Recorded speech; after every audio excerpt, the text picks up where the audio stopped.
Hi, welcome to துஷ் home cooking. இன்றைக்கி நம்ம பார்க்க போகிறது வாழைக்காயில் செய்யக்கூடிய ஒரு எண்ணெய் பிரட்டல். வாழைக்காயை நீங்கள் இந்த மாதிரி செஞ்சு பார்த்துருக்குறீங்களா?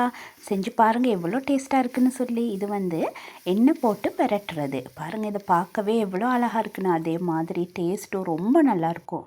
இந்த வாழைக்காய் எண்ணெய் பிரட்டலை செய்கிறதும் ரொம்பவே லேசான வேலை. வாங்க பார்ப்போம் எப்படி செய்கிறதுன்னு. இன்றைக்கி நான் 2 வாழைக்காய் எடுத்துருக்கிறேன். இதோட தோலை நல்லா இந்த மாதிரி பீல் பண்ணி எடுத்துக்கிறணும். பாருங்கள், 2ஐயும் பீலரால் சீவி எடுத்துட்டேன். அதுக்கப்புறம் அந்த வாழைக்காயை 2ஆக வெட்டிட்டு சின்ன சின்னதாக வெட்டணும். பாருங்கள், இதில் காட்டியிருக்கிற மாதிரி 2ஆக வெட்டிட்டு அதை அந்த சைட் வாக்கில் வெட்டி விடணும். பாருங்கள், வெட்டினா அழகான துண்டுகளாக வரும். ரொம்ப சின்னதாக வெட்டிடக்கூடாது. அப்போ நம்ம எண்ணெயில் பிரட்டுற நேரம் அது உடஞ்சிரும். பாருங்கள், இந்த அளவில் வெட்டிக்கிட்டிங்கன்னா சரி. ரொம்ப பெருசாகவும் வெட்டக்கூடாது. ரொம்ப பெருசாக வெட்டினா வேகாமல் போயிடும். பாருங்கள், இந்த அளவு எடுத்துக்கிட்டிங்கன்னா சரி. அந்த மாதிரி எல்லா வாழைக்காயையும் நான் வெட்டி எடுத்துக்கிட்டேன்.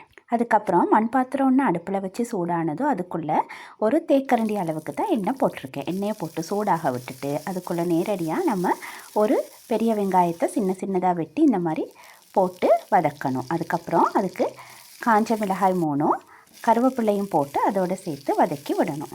அது நல்லா வதங்கின உடனே நம்ம ஏற்கனவே வெட்டி வச்சுருக்கிற வாழைக்காய் துண்டுகளையும் அதுக்குள்ளேயே போட்டு மெதுவாக வதக்கி விடணும். பாருங்கள், இதை நம்ம மெதுவாக எந்த நேரமும் கிளறி விட்டுக்கிட்டே இருக்கணும். இல்லாட்டி வாழைக்காய் அடியில் அப்படியே அடி பிடிச்சிரும்.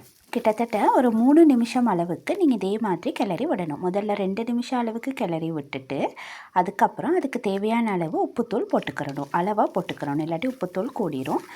உப்புத்தூளையும் போட்டு நல்லா கிளறி விடணும். பாருங்கள், இந்த அளவுக்கு கிளறி விட்டிங்கன்னா சரி. பாருங்கள், அடி பிடிக்காமல் வருது.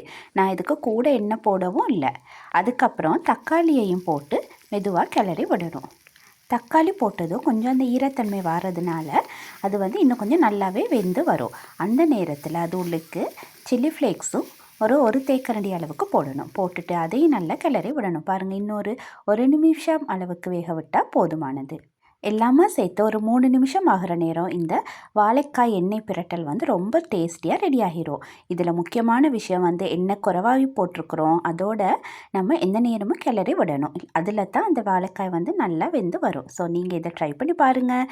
இதோட டேஸ்ட் ரொம்பவே வித்தியாசமாக இருக்கும். ஒரு சின்ன கிறிஸ்பினஸ் வரும். அது நல்லா வெந்தும் இருக்கும், மாவு மாதிரியும் இருக்கும். ரொம்பவே டேஸ்ட்டாக இருக்கும். நீங்கள் இதை ட்ரை பண்ணி பார்த்துட்டு எப்படி இருக்குதுன்னு சொல்லி என்னோட ஷேர் பண்ணிக்கோங்க.